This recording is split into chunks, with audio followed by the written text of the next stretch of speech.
for coming out, especially on this cloudy, dreary day. And I know some of you have come to readings before, so thank you. Will be a different selection than that at Chaka West. This book is largely autobiographical, and it was inspired by my relationship with a man from Burkina Faso, West Africa. My time living in Burkina Faso and Benin also shapes these poems, and much of the book is on the period when I was living in America and he was in Burkina Faso. So it's that time when you're away from your beloved, and it speaks to longing, and longing for the beloved who is physically beyond one's reach. It also addresses love's phases, so that push-pull phase, when fear of getting together, fear of being apart. Some of the poems delve purely into relationships' imaginative realm, and some are ponder African historical issues. So it's, a lot of it is autobiographical, but then there are some that are veer away from that. I'm going to read to you the book's first poem. It is about when lovers are separated and how powerful love letters can be in uniting them even while apart. So I'm curious, how many write love letters or have written love letters? Okay. I wonder, now is it love texts that get written more than actual paper? And I think paper is so, it's tactile, right? In this poem, you need to know the balafon. And the balafon is like the xylophone, and it's made out of wood, but it has dried gourds underneath. And there's a phrase in here that I took from the French, which is on propose mais Dieu dispose, and I translate it as lovers propose but God doles. So just so it's a phrase. Invisible offerings.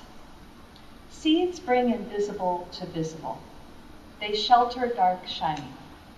In this world, letters pressed on paper push permanence, as if small strokes of ink could dominate fields of white. Lovers propose, but God doles. Letters travel the Atlantic, just folded paper with flat consonants and balls. But inside, lavender, honey, and roasted goat meat drip under a balafón's vibration.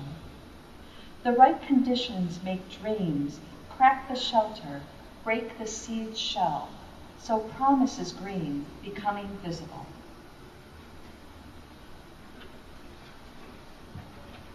This next poem is called The Circular Space. Before I arrived, you never reached for flowers. Before you, there was a fold inside me. The pulse, the inner drums were silent to the world. It was a crumpling, a falling. You came to me one wet evening and said, "Hold me. I am cold. I am cold here in my Africa. I need your combustion, the fireflies you bring from Ohio. I will call them into myself and let them glow for all my nights." You asked me to take your hand and reach for the descending flower over our heads. We stretched ourselves along the bark, gifted flowers and fireflies for the red cave. This next poem is entitled Inside a Kiss. 1. By stretching we welcome, braiding out filaments of air for one another to enter and mend our halves. 2. We moisten onyx silk for the exchange of jewels, kernels, and husks. 3. I present my pieces, shoulders, elbows, and wrists, to you, my burned black African, whose name means wings to God. 4. You regard me and kneel down slowly to part the pomegranate, both halves in one palm, their craniums shining at each other. You dig under the white membrane and collect the reddest pearls to rub over my parted lips. 5.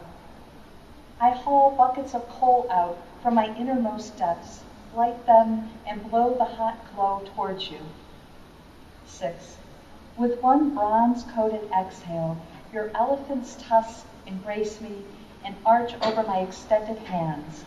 I am living in the ivory ring, enthralled, whole, and wild. I wander with the antelope at dawn.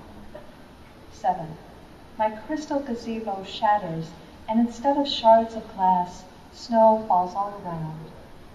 My amber boat bubbles back to thick pine tar with beetles, spines, and stones. 8.